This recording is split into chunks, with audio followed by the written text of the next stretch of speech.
Everyone, this is Pooja classes. आज हम लोग क्लास 11 अकाउंट्स में चैप्टर 1 फाइनेंशियल अकाउंटिंग का क्वेश्चन नंबर 4 से स्टार्ट करेंगे। ठीक है, का क्वेश्चन नंबर 4 है, list any 5 users who have indirect interest in accounting. तो ठीक है, ये क्वेश्चन हो गया। अब आंसर हम लोग नोट करेंगे। The 5 users who have indirect interest in accounting are written below।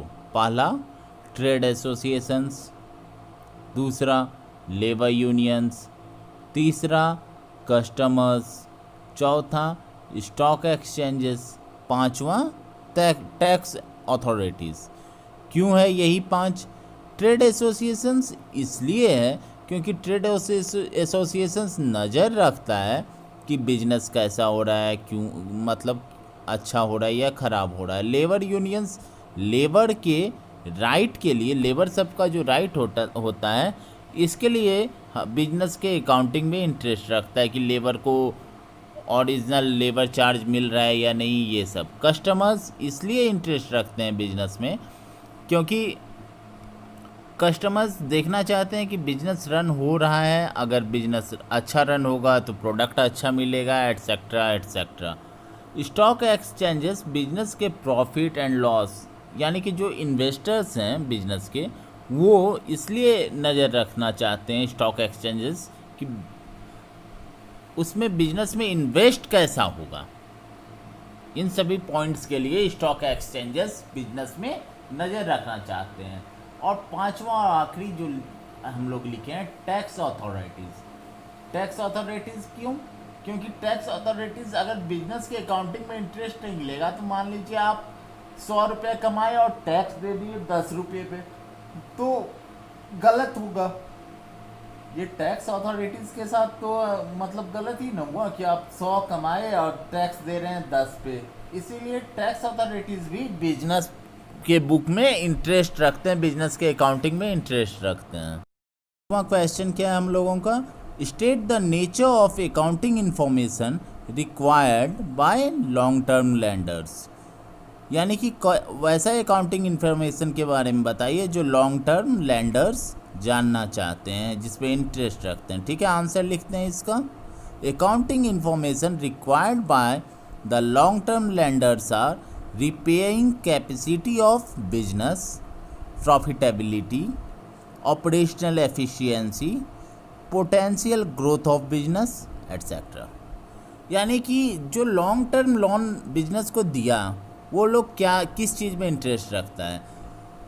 Business को अगर आप बिजनेसमैन को या बिजनेस को लोन दिया तो वो चाहता होगा कि लोन वापस भी हो जाए, यानी इसलिए वो लोग रिपेइंग कैपेसिटी, यानी बिजनेस लोन चुका पाएगा कि नहीं, इसके बारे में इंटरेस्ट रखता है जानने के।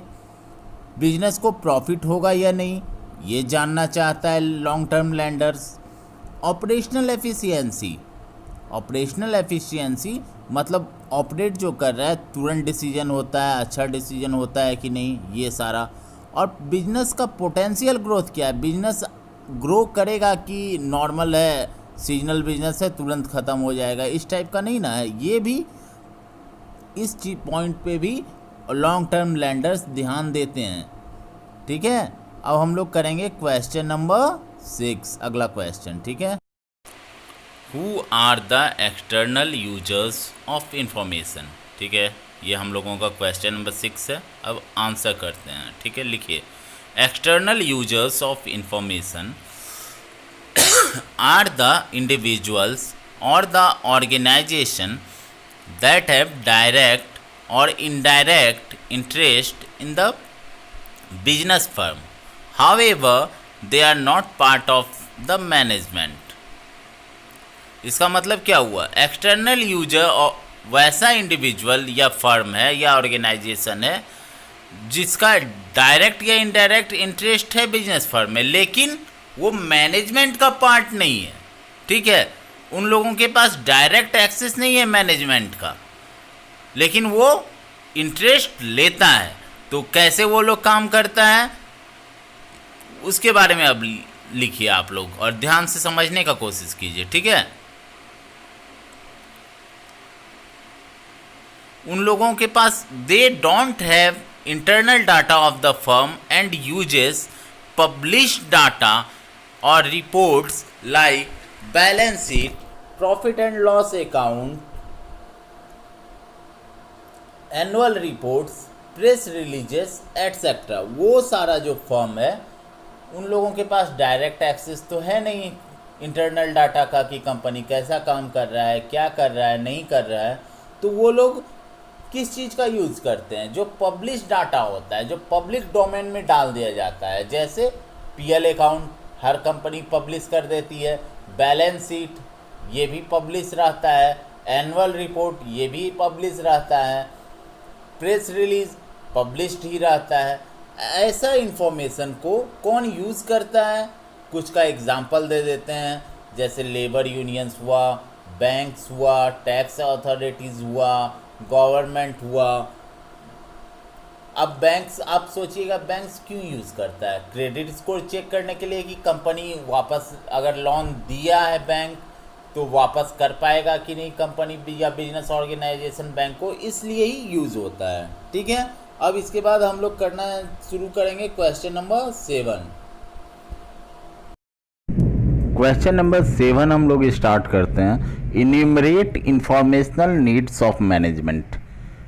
ठीक है, इंफॉर्मेशनल नीड क्या होता है मैनेजमेंट का, इसके बारे में अब आंसर लिखते हैं। The informational needs of management are concern with the activities given below. Informational needs of management जो है नीचे लिखे हुए एक्टिविटीज से कंसर्न होता है। पहला, assists in decision making and business planning. तो मैनेजमेंट को इसलिए इंफॉर्मेशन चाहिए कि मैनेजमेंट डिसीजन जो है बिजनेस से रिलेटेड वो ले सके और बिजनेस को ठीक से प्लान कर सके। समझ गए?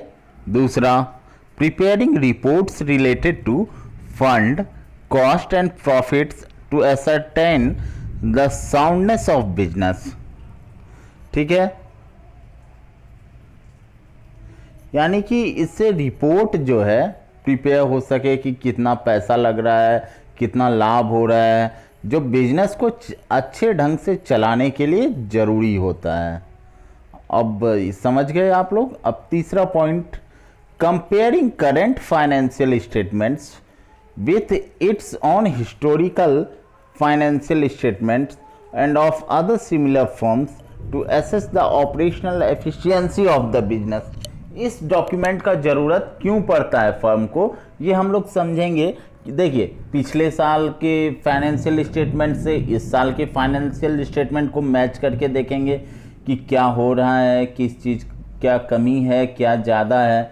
और उसी तरह का मान लीजिए हम कपड़े का बिजनेस करते हैं, तो कपड़े का बिजनेस करने वाले दूसरे तीसरे फर्म के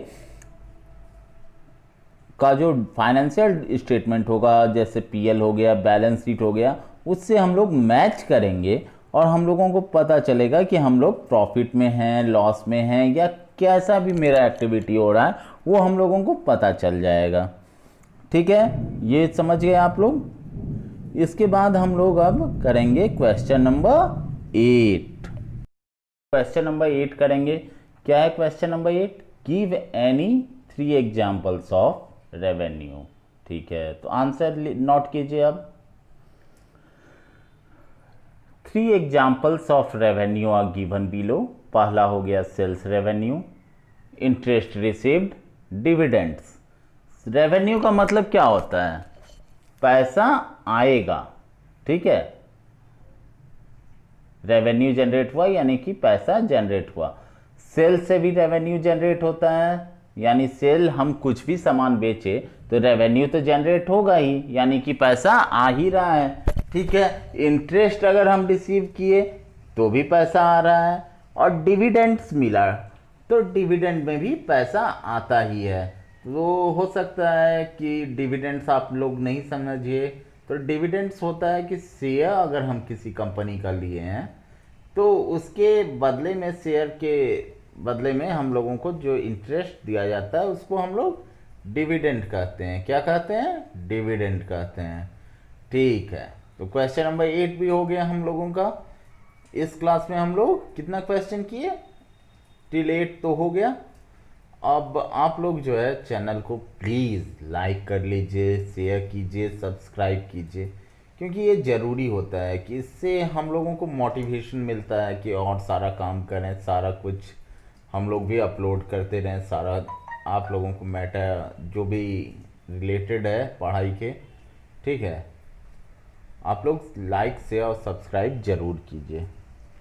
थैंक यू। अब अगले क्लास में हम लोग रेस्ट का शॉर्ट आंसर करेंगे। हमको लगता है 4 क्लास में ये टॉपिक ख़त्म हो जाएगा।